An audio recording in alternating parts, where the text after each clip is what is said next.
Hello everyone, and welcome to the 29th ripoff episode of Analyzing Evil, featuring our boy Neil Druckmann from Naughty Dog. It's been less than a year since my original video on the man, but for Christ's sake, I am forced to make an updated video on him, because let's face it, he deserves it. I'm also starting to think that my original video on Neil was far too kind and generous, because now that we know that he is utterly incapable of facing criticism or changing his ways, even though his ways are starting to screw himself, PlayStation and Naughty Dog over, a part 2 to the original video was an absolute requirement. So to recap the last time we spoke about Neil, Mr. Cuckmann has basically been the dude who hijacked Naughty Dog. Any actual creative visionaries like Amy Hennig, they're all long gone. And I don't even know if I would call today the age of Neil Cuckmann, because he doesn't really have a very successful regime to rule.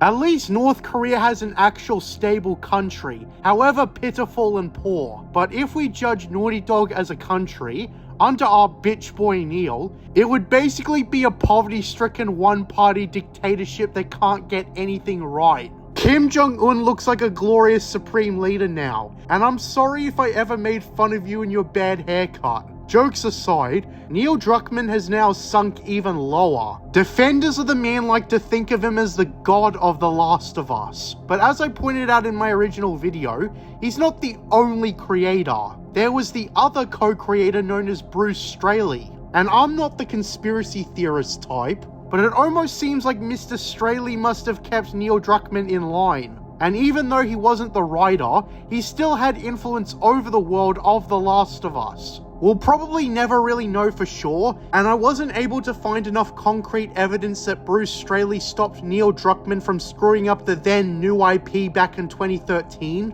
But even under the assumption that Neil Druckmann gets half the credit for the acclaim of The Last of Us, I want to say something. Neil is pretty much a one-hit wonder.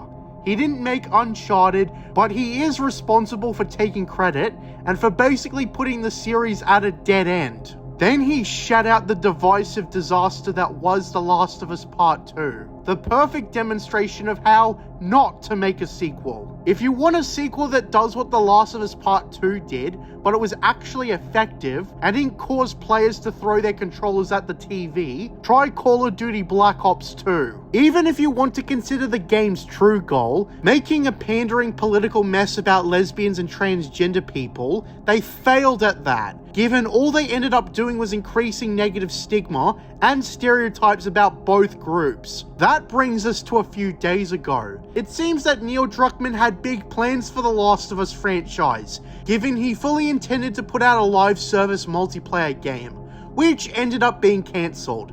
Then, a few days ago, he more or less confirmed that there would be no sequel to The Last of Us Part 2. And you can't even make the argument that he suddenly decided to leave the story at Part 2 because it was for the best or whatever. Because before then, he was openly talking about a Part 3. The reason why there's not going to be a Part 3 is simple. Neil Druckmann screwed the pooch. Despite the initial sales success of The Last of Us Part 2, it failed to emit any more revenue once the hype around a sequel died down, and negative stigma increased surrounding the game and its story. Simply put, this game did not make enough money in the long term to justify a sequel. And I'm sure Neil would have absolutely wanted to do a sequel, but he screwed the story over and now he's paying dearly. It seems like nowadays, he's just gonna focus on The Last of Us HBO series. So if you want to know what happened after Ellie lost her fingers in a bitch fight with the buff bitch, the HBO series will be your answer. Naughty Dog have been criticized for basically starting the trend of making their games more like movies than actual video games. And it seems to explain everything. Neil Druckmann basically wanted to break into the film industry from the very beginning, but he had to compensate by making video games instead. So essentially, he slowly turned Naughty Dog into a pseudo-film studio that made a movie in game form. I don't know about you, but that revelation might actually explain everything that went wrong. Neil doesn't care about video games as much as he cares about movies. And that isn't a good sign when you're the lead of a video game studio. So what do? You turn the game studio into a movie studio, while still including elements of a game, and then you jump ship once you finally got the opportunity to make movies and TV shows. Neil Druckmann basically had an identity crisis, where he wanted to make movies, but ended up making video games instead. And since he didn't respect video games as much as movies, he turned his games into hybrid movies. And finally, he's got his entryway into Hollywood. That one realization explains everything. The Last of Us, even when it was good, was still attached to the whole idea that video games were becoming too much like movies. And people would start calling PlayStation titles walking simulators. And this all goes back to Neil Druckmann. He was the villainous mastermind that basically started the trend of not making actual games, but movie games instead. And given we now know that he never really cared that much about gaming anyways, it's scary how much he fell under our noses until he ruined The Last of Us.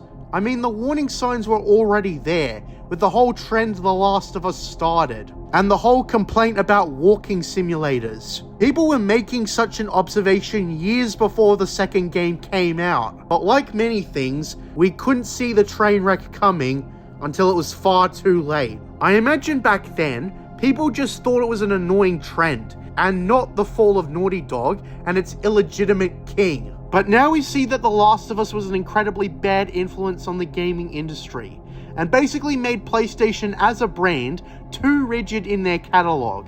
And I say that's a problem because compared to Xbox, where they could basically buy IPs of different genres, PlayStation were more financially constrained. And the thing was, they absolutely did make exclusives of different genres, but that's a thing of the past. It's now replaced with Neil Cuckmann's special sauce, which is now the walking simulator movie game disease, which almost every game studio has taken on board. So this is something that makes you realize that the biggest problem wasn't even The Last of Us Part 2's divisive, terrible story. It was literally something far bigger than that. The Last of Us Part 2 had a horrible story because Neil Cuckmann wasn't interested in making a good video game story. He wanted to make a movie more than anything. He should have just been a filmmaker from the very beginning, if anything, but given he wasn't able to get into the film industry, he instead jumped into the games industry without a real care for the specific niche that was gaming and how it differed from filmmaking. He ended up rising to the top of Naughty Dog, hijacked all their IPs, taking credit for all of it, and too late did people realize his true colors. That might be one of the best ways to realize who Neil Druckmann actually was. He never cared about games as much as he cared about movies, and I wouldn't be surprised if he ends up semi-retiring from Naughty Dog to make films and shows, or at the very least, utilize his power at Naughty Dog to make games that turn into movies and shows. That may be the direction his newest game,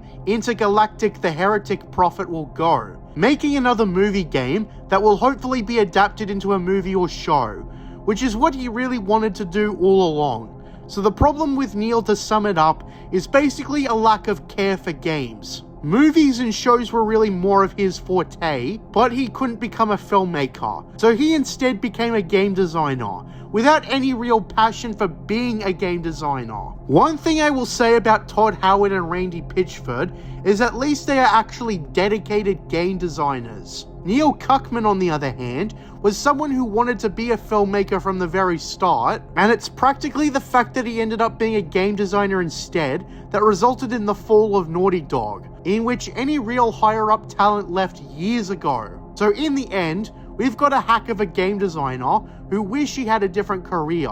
It's extremely petty, but in the end, it is the ultimate sign of evil. Thank you for listening to this episode of Analyzing Evil. I will ask again, what do you think of Neil Cuckmann? Leave your thoughts in the comments below. I'm JJ Plagiarisms, and until next time, what are stores but mystery boxes?